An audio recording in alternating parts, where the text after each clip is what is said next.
જય હિન્દ, જય જય ગરવી ગુજરાત। મિત્રો, ગઈકાલે એટલે કે તારીખ 23/6/2026 ના રોજ ભાજપ દ્વારા બે મહત્વપૂર્ણ નિર્ણયો લેવામાં આવ્યા।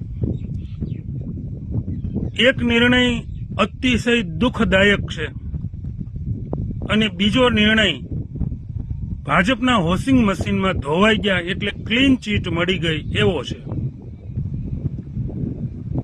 ડેડિયાપાડાના ધારાસભ્ય અને આદિવાસીઓના નેતા, માત્ર આદિવાસીઓના જ નહીં પણ સર્વ સમાજના નેતા એવા માન્ય ધારાસભ્ય શ્રી ચૈતરભાઈ વસાવાને આ ભાજપે કાવા દાવા કરી ષડયંત્રો રચી અને 7 વર્ષની જેલની સજા કરી દીધી। નયનામાનો કેસ ખોટો કેસ અને આમાં 7 વર્ષની સજા આ ભારતીય જનતા પાર્ટીએ કરાવી। માથે ઉભા રહીને આ કામ કરાવેલું છે।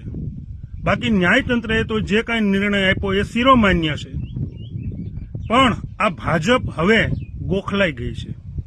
ભાજપ હવે ડરી ગઈ છે। ભાજપના નેતાઓ હવે ડરી ગયા છે કે 2027ની ચૂંટણીમાં જો આમ આદમી પાર્ટી આટલી જ મજબૂતાઈથી ઊભી રહેશે તો ભાજપના સુપડા સાફ થઈ જશે, આવો એને ડર લાગી ગયો છે।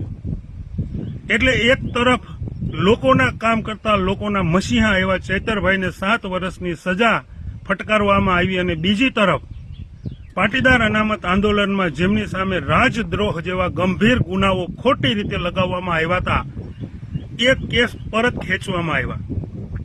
એટલે એ તો સાબિત થઈ જ ગયું કે આ ભાજપના અમુક લોકો આ પોતાની પકડ રાખવા માટે થઈ અને આવા ખોટા કેસો કરી અને આગેવાનોને જેલના સળિયા પાછળ ધકેલી દેવાનું આ ષડયંત્ર રચે છે। જો 8 વર્ષે પરત ખેંચવા પીડ્યા હોય કેસ, તો એ કેસ જે તે સમયે કર્યા ત્યારે તદ્દન ખોટા હતા।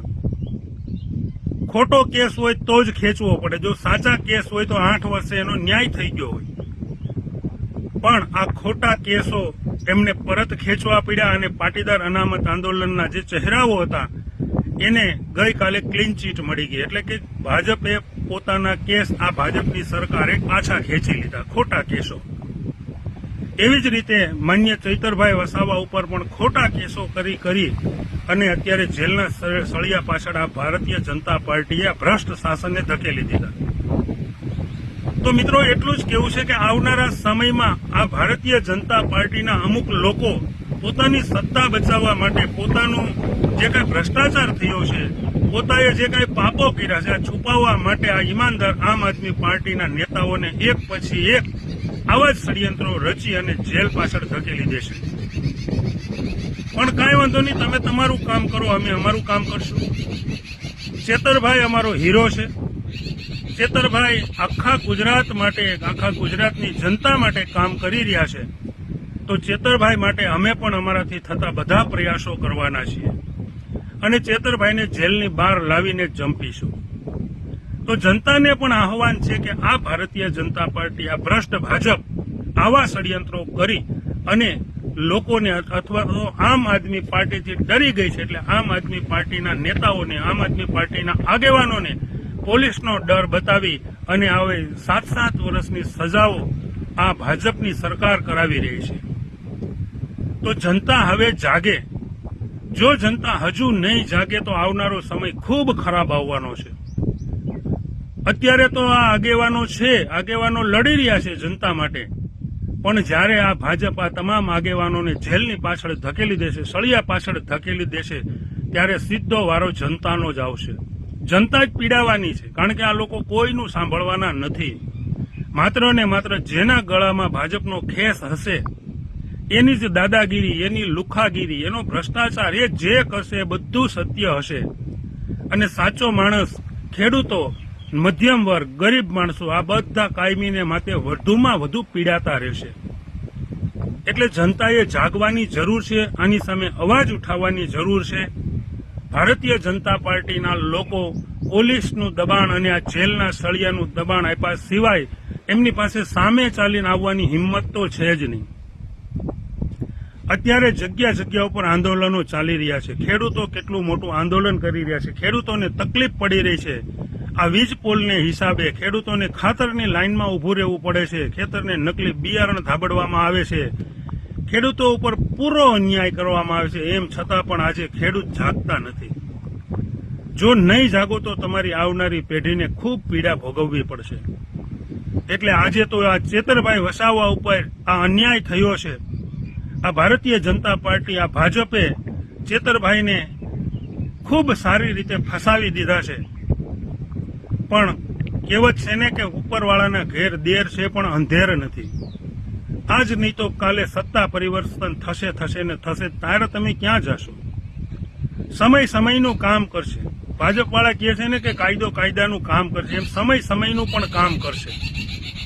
આજે તમે આમ આદમી પાર્ટીને ટાર્ગેટ કરી રહ્યા છો, પણ આવતીકાલે તમારો પણ વારો આવશે. એટલે શાંતિથી જીવે એને જીવવા દો. જે લોકો કામ કરી રહ્યા છે એને કરવા દો. નહીતર પછી તમારી પણ હાલત જે આ વિડીયોમાં લલેડા બોલે છે ને, લલેડા જેમ કોઈનું લલેડાનું કોઈ સાંભળે નહીં ને તમારું કોઈ સાંભળવા વાળું નહીં હોય. આજ નહીં તો કાલ તમારો પણ વારો જેલમાં જવાનો આવશે. કારણ કે તમે ખૂબ મોટા ભ્રષ્ટાચારો કર્યા છે, ખૂબ લોકોને દબાવ્યા છે, ખૂબ ખોટા કેસ કર્યા છે, ખૂબ બહારથી માણસો લાવી અને રાત્રે 12 વાગે અને રાત્રે 2 વાગે એફઆઈઆરો તમે કરી છે. આ બધું તમે અત્યારે તમને સારું લાગે છે, પણ આ તમે બધું શીખવાડી રહ્યા છો કે આમ કરાય. જ્યારે તમારો વારો આવશે ને ત્યારે તમારે મોઢું સંતાડવાનો પણ સમય નહીં રહે. એટલે આ ચેતરભાઈને અત્યારે તમે જે ફસાવી દીધા છે ને, એ ચેતરભાઈને તો અમે ગમે એ રીતે ન્યાય લઈ આવશું. હાઈકોર્ટમાં જાશું, સુપ્રીમ કોર્ટમાં જાશું, પણ ચેતરભાઈને અમે બહાર લાવીને જ જંપીશું. પણ તમારો વારો એવો આવશે કે તમને સુપ્રીમ કોર્ટ પણ જામીન નહીં આપે, એટલું યાદ રાખજો. કારણ કે તમે એટલો બધો ભ્રષ્ટાચાર, કરોડો અબજો રૂપિયા ખાઈ ગયા છો. જ્યાં જોવો ત્યાં ભ્રષ્ટાચાર. નલ સે જલ યોજનામાં, નદી નાળાઓમાં, રોડ રસ્તાઓમાં, ગામમાં બ્લોક નાખવાના હોય તો એમાં, દવાખાનાઓમાં, હરેક જગ્યા ઉપર તમે ખૂબ મોટો ભ્રષ્ટાચાર કર્યો છે. એટલે આજે તો અમે આ બધું સહન કરી લઈએ છીએ અને સહન કરવાના પણ છીએ. કારણ કે તમારી સત્તા છે, તમારી પોલીસ છે, તમારી પાસે બધું છે, પણ અમારી પાસે કુદરત છે. આજ નહીં તો કાલે કુદરતનો ન્યાય આવશે જ. અમે 100% કુદરતના ન્યાયની રાહ જોઈને બેસવાના છીએ. અત્યારે બેઠા છીએ અને આવનારા સમયમાં પણ બેસવાના જ છીએ. એટલે મરતે દમ તક આ ભાજપને જ્યાં સુધી ભોમાં ભંડારી ન દઈએ ત્યાં સુધી તમારે જે કંઈ અમારી ઉપર જુલ્મો કરવા હોય એ કરી લો. બાકી અમે એક દિવસ તમને ભોમાં ભંડાવીને ચંપીશું. જય હિન્દ, જય ભારત. હરીશભાઈ સાવલિયા, વિસાવદર.